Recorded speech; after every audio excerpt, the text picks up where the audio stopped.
अस्सलाम वालेकुम जिमी भाई, क्या हाल है? खैरियत है? अच्छा, ये मैं नवीद बात कर रहा हूँ हरीपुर से। ये मेरे जो है ना सेटअप के वीडियो मैं बना के भेज रहा हूँ। ये 5 बच्चे हैं मेरे पास, बिल्कुल एक्टिव और हेल्दी है। साथ में ये मेल है और ये फीमेल है जो अभी बच्चे देने वाली है तकरीबन 8-10 दिन तक। तो मैं सबको कहता हूँ कि ये बहुत अच्छा कारोबार है। सबको जो है ना एग्रीमेंट जिमी भाई के साथ करके ये कारोबार शुरू करना चाहिए। तो बहुत शुक्रिया जिमी भाई। चलें, मैं अपने फार्म की अपडेट आपको दे रहा था। अल्लाह हाफिज़, बहुत शुक्रिया।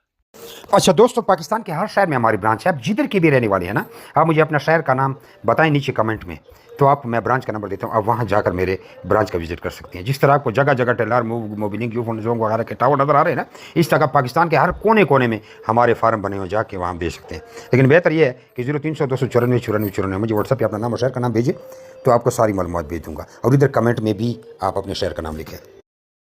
कुछ लोग पूछते हैं कि भाई आपका फार्म किधर है। हमारा मेन फार्म जो है वो कलंदराबाद जिला बड़ाबाद में है, जहाँ में मैं खुद बैठा हूँ। यार ये वीडियो को आगे शेयर तो करें, देख रहे हैं शेयर नहीं करते, शेयर भी कर दिया करें।